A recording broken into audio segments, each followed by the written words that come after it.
Hi guys, and welcome to part 2 of logical operators. So yeah, this is part 2, the final piece that we'll be covering, SQL logical operators. So we're going to look at is now, and, or, and not. Yeah.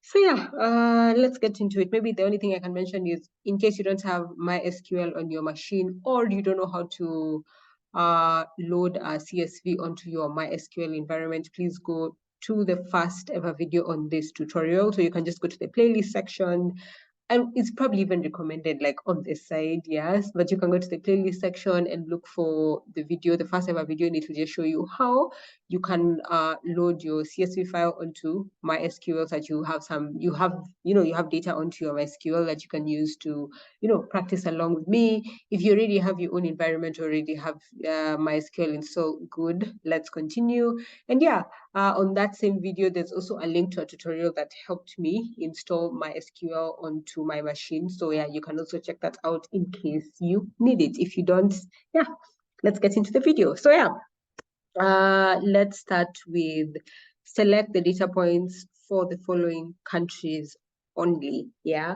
So this is going to use in, and this is more of just like a reminder because in is something that we actually covered in part 1. So yeah, let's get into it. Select all from country data. Yeah.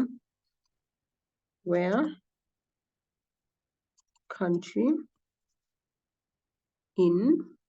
So we have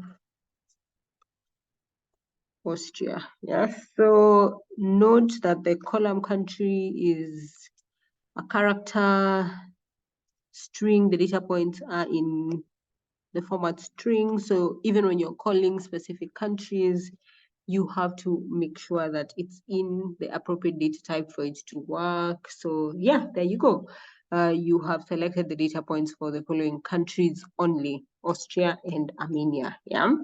So yeah, let's go to the second question. Select countries whose child mortality is less than 10 and inflation is above 15. So for this one, these countries have to meet these 2 requirements. And okay, this is an interesting read because countries that have low child mortality rates tend to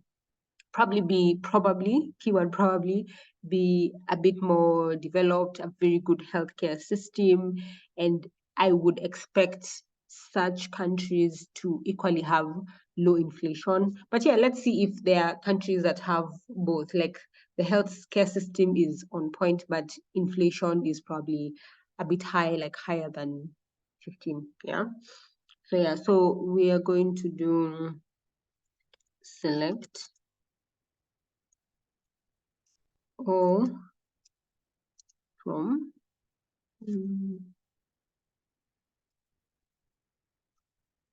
country data where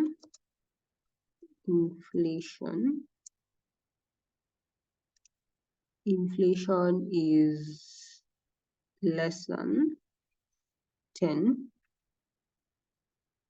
and inflation where child mort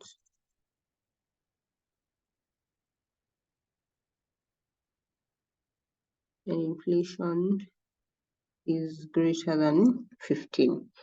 So yeah, so we're using and to make sure that the country meets both requirements. Yeah.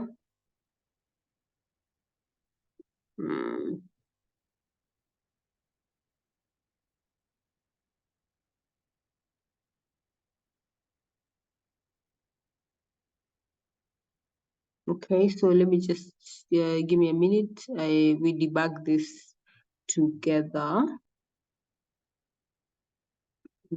Yeah, turns out I didn't select the whole thing, so let's get rid of that error. I didn't select the whole thing, so when I was running, I selected from.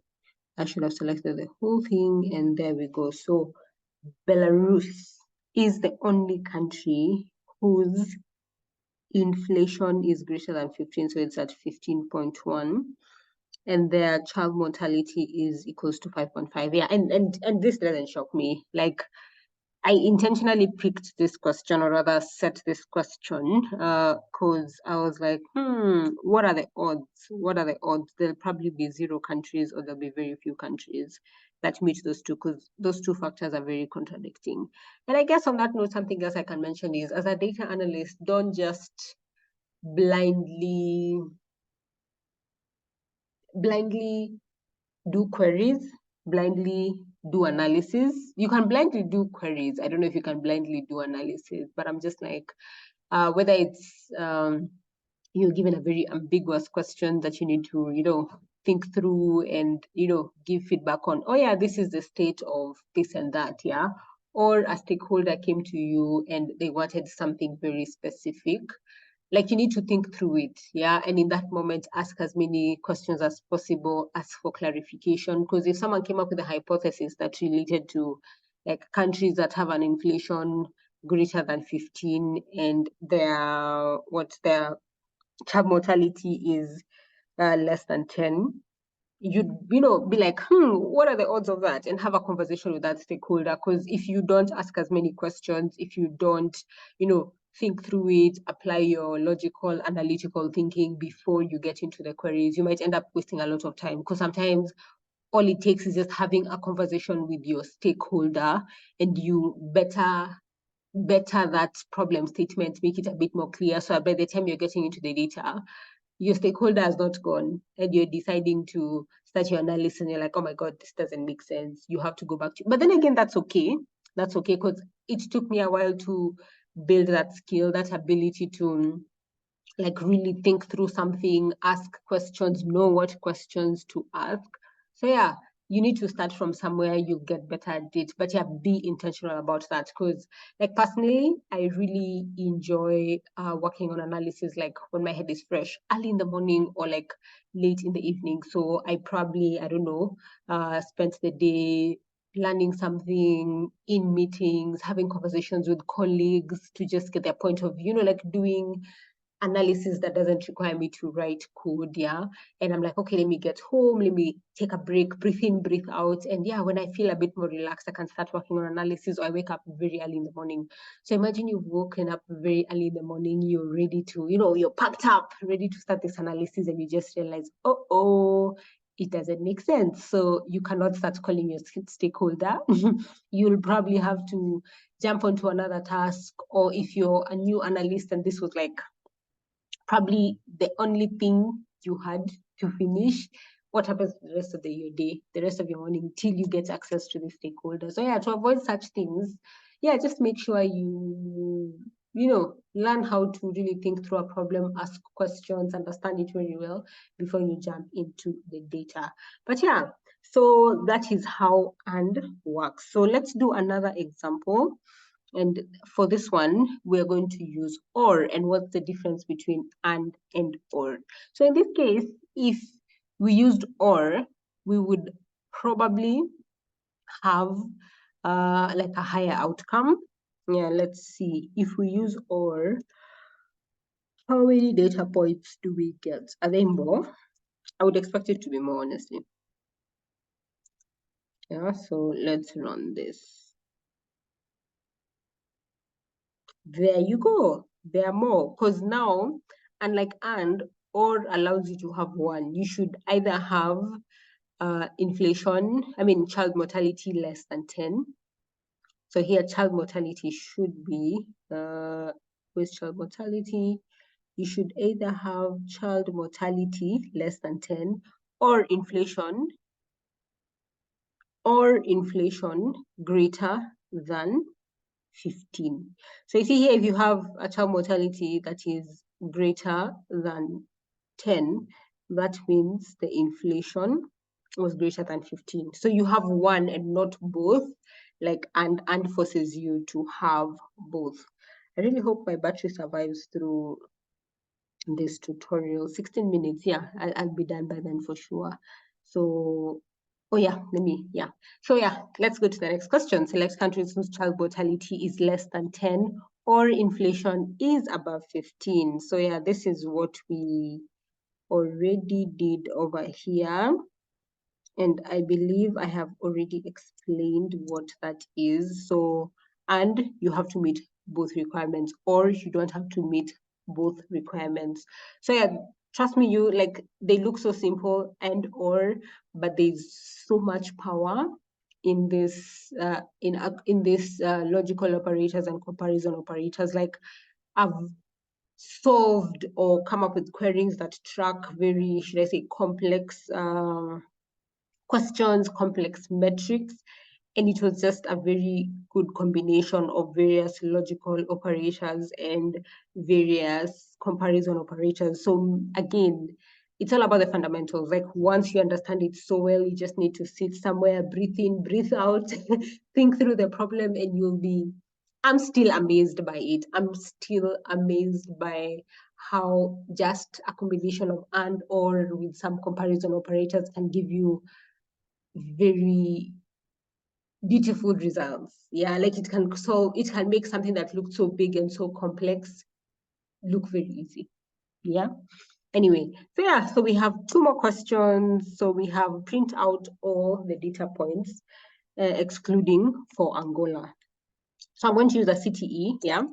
And the first thing we are going to do here is to select all from country data.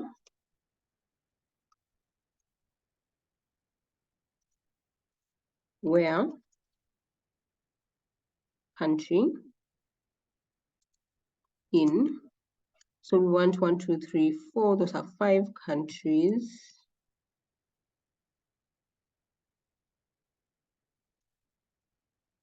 Two, 3, 4, 5. Yeah. So those are 5 countries. So we have Australia. I need to also include one more because I just realized Angola is not part of this list. We have Angola. We have Austria, Bahamas, Belgium. Okay, I guess we can add more. I'm seeing Italy down there. Italy, yeah. Yeah. So let's run that first and see what we get.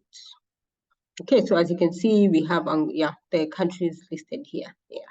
So now we want to select all of them, excluding Angola. Yeah. So with data is as, again, don't worry so much about this. So this is something called a CTE, and I will have a dedicated video just explaining what a CTE is, combining CTEs with like aggregate functions, joins, etc. Yeah.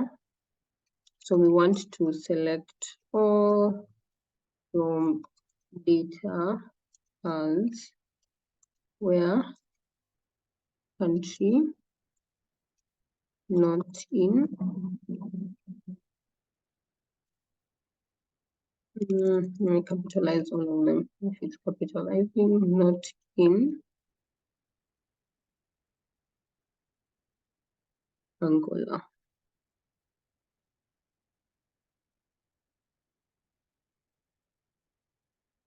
Okay.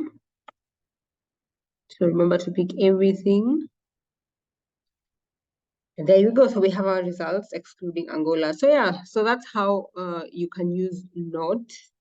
So not together with in will allow you to pick everything else excluding one particular thing. So another way you can use not is like using null. So is null is not null. Yeah. And now these things are like in pieces, but as we start doing like some interview questions, as we start doing projects, you better understand how this various SQL concepts like come together. So I didn't check, but I don't think there's any missing data in this data set. But yeah, let's see. So we want to select all from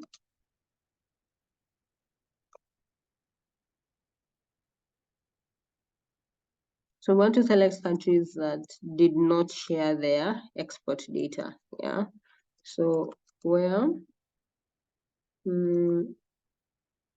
export is now. Yeah.